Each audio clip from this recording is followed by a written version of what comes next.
Hello everyone, I am Pratibha and welcome to my channel. So आज recently news आई है कि Cyrus mystery की death हो गई है एक रोड एक्सीडेंट में महाराष्ट्र में ही। तो इस वीडियो में हम डिस्कस करेंगे कि वो कौन थे और टाटा ग्रुप के साथ उनकी क्या जर्नी रही और क्यों उनको चेयरमैनशिप से हटा दिया। तो साइरस पालोनजी मिस्ट्री इनका फुल नेम है। इनका जन्म हुआ था 1968 में। ये एक इंडियन बॉर्न आयरिश बिजनेसमैन है, क्योंकि इनके फादर के पास आयरिश सिटीजनशिप है, तो इसलिए इनको एक वहाँ से इनका कनेक्शन भी है।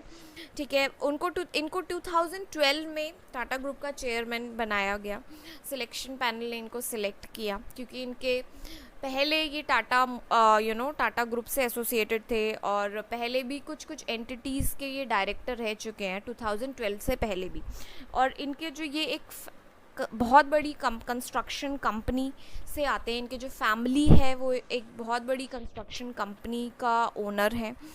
तो इनके पास एक सब कुछ देखते हुए कि इनके पास एक्सपीरियंस भी है और ये टाटा ग्रुप से पहले से एसोसिएटेड थे। इनके फादर भी एसोसिएटेड थे और क्योंकि रतन टाटा को रिटायर होना था, वो बहुत एजेड हो गए थे, तो ये सब देखते हुए इन पे ट्रस्ट किया और इनको चेयरपर्सन बना दिया। लेकिन 2016 आते आते जो बोर्ड मेंबर्स थे वो इनकी परफॉर्मेंस से, इन 4 साल की परफॉर्मेंस से थोड़ा खुश नहीं थे। थोड़ा उनको मिसमैनेजमेंट लगी और उनको लगा कि ये जो इनकी जो कैपेसिटी है वो पूरा यूज़ नहीं हो रही है। Basically was the board members were disappointed with their performance. और कुछ ऐसे भी निकल के आया है कि इन्होंने कुछ इन्फॉर्मेशन लीक कर दी थी इनकम टैक्स डिपार्टमेंट को, जो कि शायद इन्हें नहीं करनी चाहिए थी। इनसाइडर इन्फॉर्मेशन थी। तो बेसिकली इनके कुछ इश्यूज थे, चल रहे थे कंपनी के साथ, जिनकी वजह से इन्हें उस पोजीशन से हटाया गया। और फिर क्योंकि ये एकदम हटाए गए तो जो रतन टाटा को ही इंटरिम डायरेक्टर उस टाइम पे, इंटरिम चेयरपर्सन उस टाइम पे लाया गया। फिर थोड़े महीनों बाद नटरंजन चंद्रशेखरन को नया चेयरमैन बना दिया थोड़े महीनों बाद।